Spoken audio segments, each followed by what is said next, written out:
and after that we will open the floor for discussions and questions and answers. Thank you. Over to you, Minister sir. नमस्कार साथियों,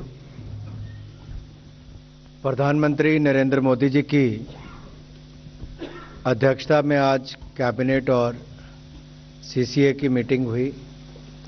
CCA की बैठक में आज कोपरा यानी कि नारियल की गरी के वर्ष 2024 के लिए एमएसपी निर्धारित किया गया है।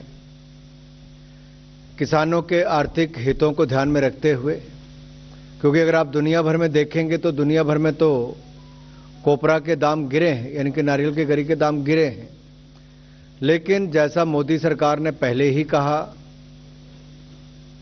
कि लागत प्लस 50% कम से कम देंगे, और मुझे कहते हुए प्रसन्नता है इस बार भी 2023 की तुलना में मिलिंग कोपरा का निर्धारित एमएसपी 300 रुपये प्रति क्विंटल और बाल कोपरा का 250 रुपये प्रति क्विंटल बढ़ाया गया है। अब मिलिंग कोपरा के लिए 11,160 रुपये प्रति क्विंटल और बाल कोपरा के लिए 12,000 रुपये प्रति क्विंटल दाम मिलेंगे। नारियल का तेल निकालने के लिए उपयोग में लाई जाने वाली ये फेयर एवरेज क्वालिटी की मिलिंग कोपरा जिसको हम यूज करते हैं, और पूजा इत्यादि के लिए बाल कोपरा का इस्तेमाल किया जाता है। अगर आप देखेंगे लागत मूल्य जो है, लागत से 52% ज्यादा मिलिंग कोपरा पे मिला है और लगभग 63% ज्यादा बाल कोपरा पर मिला है। अगर मैं 2014-15 की तुलना में बताऊं तो ये दुगना अब तक इसको किया जा चुका है। मिलिंग कोपरा का दाम 2014-15 में 5,250 रुपये प्रति क्विंटल थे, जो बढ़कर अब 11,160 रुपये हो गए हैं। बाल कोपरा के 5,250 रुपये प्रति क्विंटल थे, जो बढ़कर 12,000 रुपये प्रति क्विंटल हो गए हैं। यह अपने आप में दिखाता है, अगर आप पिछला भी देखेंगे तो इस सीजन में भी इसी वर्ष रिकॉर्ड प्रोक्योरमेंट की गई थी। लगभग 1 लाख किसान उससे लाभान्वित हुए थे और कुल मिलाकर 1,500 करोड़ रुपए से ज्यादा प्रोक्योरमेंट उसमें किया गया।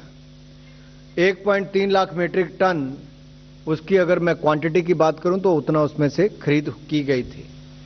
जैसा आप सबको पता है, सीएसईपी के आधार पर ही जो उसके रिकमेंडेशन है उसके आधार पर ही रेट तय किए जाते हैं। दूसरे 2 निर्णय जो हैं वो रोड सरफेस ट्रांसपोर्ट मंत्रालय से जुड़े हुए हैं,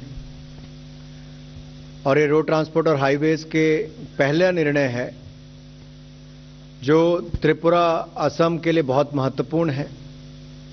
ये वाइडनिंग है 2 लेन विद पेव्ड शोल्डर बनाने की। ये खोवई से हरियाणा तक की सड़क है, और त्रिपुरा में खोवई से हरियाणा तक के रोड को बनाने के लिए 2015 में घोषणा हुई थी।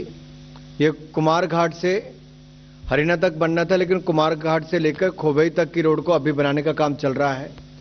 खोवई से हरियाणा तक के काम की आज मंजूरी दी गई है, जिस पे 2,487 करोड़ रुपए खर्च होंगे और 25 महीने में इस काम को पूरा किया जाएगा। जायका का इसमें कंट्रीब्यूशन जो है, जापान इंटरनेशनल कोऑपरेशन एजेंसी, जिससे लोन के रूप में 1,511 करोड़ रुपए उससे भी आएंगे। इस प्रोजेक्ट को पूरा होने पर असम और त्रिपुरा के बीच में परिवहन और सुगम हो जाएगा। नॉर्थ त्रिपुरा को साउथ त्रिपुरा के साथ जोड़ने का एक बहुत शानदार ये प्रयास है, और इसमें 28 किलोमीटर इसकी दूरी कम होगी। जो आपका सड़क है वो 28 किलोमीटर इसकी दूरी कम होगी, और समय इसका लगभग आधा रह जाएगा। यानी कि पहले एवरेज स्पीड आती थी 30 किलोमीटर प्रति आवर, अब आएगी 60 किलोमीटर प्रति आवर। पहले सड़क पतली थी, ट्रैफिक था, घूम के जाती थी। अब सीधी सड़क इसको बनाने का काम एक ग्रीनफील्ड प्रोजेक्ट की तरह किया जा रहा है, तो 5 घंटे की बजाय अब 2.5-3 घंटे में सफर पूरा होगा। एवरेज स्पीड 30 से बढ़कर 60 मिनिमम हो जाएगी, और इसी तरह से आपका डिस्टेंस 28 किलोमीटर कम होगा, और नॉर्थ त्रिपुरा साउथ त्रिपुरा को जोड़ेगा और असम और त्रिपुरा के बीच में आवाजाही के लिए भी और सुगम ये हमारा सफर होगा। दूसरा, बहुत सारे मेरे मित्र यहां बिहार के भी बैठे हैं जो पत्रकार बंधु हैं।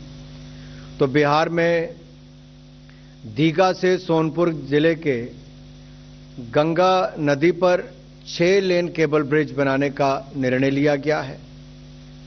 इसे 42 महीने में पूरा किया जाएगा और 3064 करोड़ रुपया इसके ऊपर 3064 करोड़ रुपया दीघा से सोनपुर के बीच बनने वाले 6 लेन ब्रिज जो गंगा नदी के ऊपर बनेगा, ये 6 लेन केबल ब्रिज है, इसके निर्माण के लिए मंजूर किया गया है।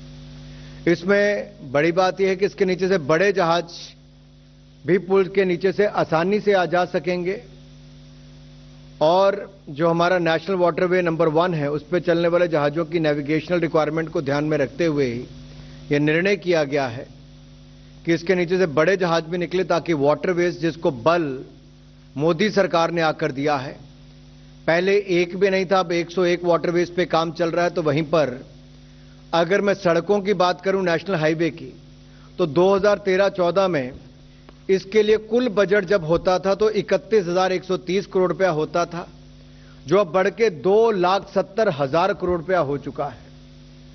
आप कल्पना कीजिए 2014-15 में मात्र 31,130 करोड़ रुपया बजट होता था, आज वो बढ़कर 2,70,000 करोड़ रुपया हो चुका है।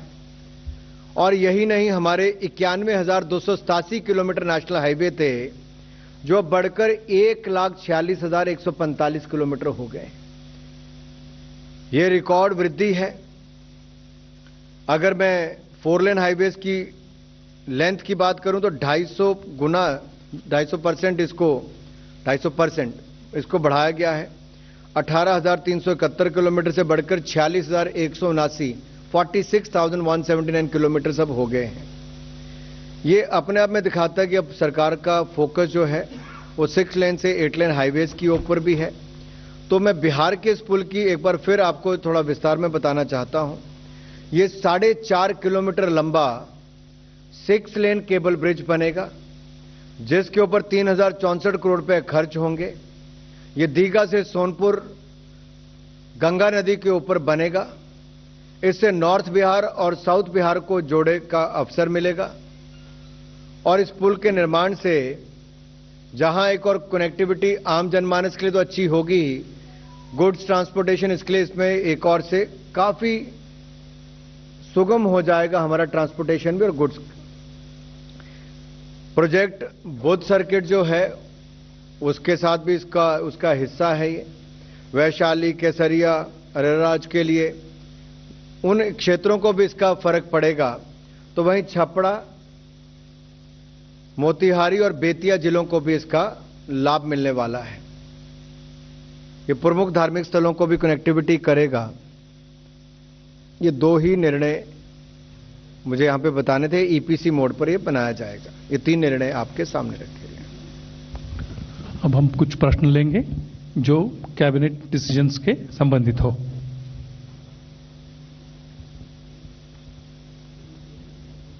यस।